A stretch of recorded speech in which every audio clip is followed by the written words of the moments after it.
আসসালামু আলাইকুম। বরকতময় ফজরের শুভেচ্ছা সবাইকে। তখনও বাহিরে খুবই কনকনে ঠান্ডা এবং কুয়াশা মাখা একটি সকাল। ফজর নামাজ পড়ে আমরা বের হয়ে রওনা দিলাম আমাদের ফজর ক্যাম্পেইন দলাইপাড়া জামে মসজিদের উদ্দেশ্যে। আলহামদুলিল্লাহ আমরা মসজিদে এসে পৌঁছেছি। ঠিক ততক্ষণে দলাইপাড়া জামে মসজিদের ইমাম সাহেব মুসল্লিদের উদ্দেশ্যে বয়ান রাখছিলেন। আলহামদুলিল্লাহ মসজিদের পুরো নিচ তলা সম্পূর্ণ ছিল মুসল্লি দ্বারা। সন্দ্বীপের বিভিন্ন প্রান্ত থেকে মুসল্লিগণ ফজর ক্যাম্পেইনে অংশগ্রহণ করে। ফজর ক্যাম্পেইনে গুরুত্বপূর্ণ নসিহত পেশ করছেন মিনহাজউদ্দিন দেলোয়ার হুজুর। কারণ ফজরের সাথে ঈমানের সম্পর্ক আর ফজরবিহীন ব্যক্তির সাথে শয়তানের সম্পর্ক।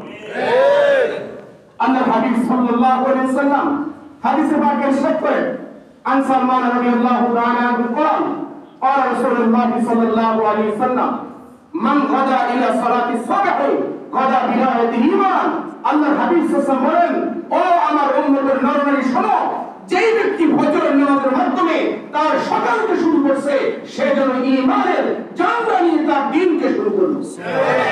ওমান গদা ইলা সালাহ গদা বিনায়াতি ইবলিস। আল্লাহর হাবিব সাল্লাল্লাহু আলাইহি ওয়াসাল্লাম বলেন, যেই ব্যক্তি সকালে ফজর ছাড়া তার দিনের কর্মসূচি শুরু করলো সে যেন শয়তানের জানলা নিয়ে তার দিনকে শুরু করলো।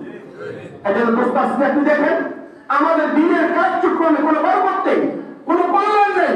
সারাদিন কাজ করি কিন্তু বরকত পাই না, কারণ আমি তো শয়তানের এজেন্ডা বাস্তবায়ন করার জন্য আমার কার্যক্রম নিয়ে আমি মাঠে নেমেছি।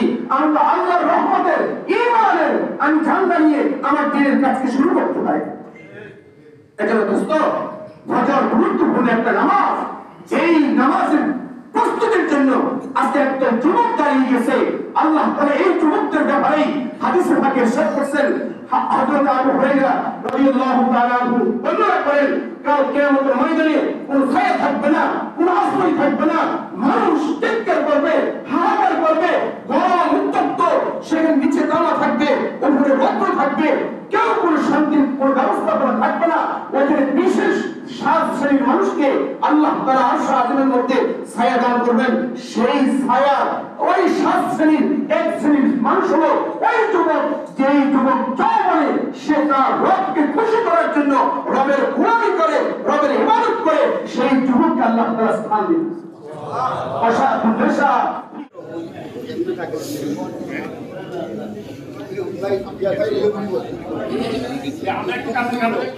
ফজর ক্যাম্পেইন শেষে আমাদের জন্য আতিথেয়তার ব্যবস্থা করেন দলাইপাড়া মসজিদের সকল মুসল্লি। ধন্যবাদ আপনাদের সবাইকে। ভালো থাকবেন।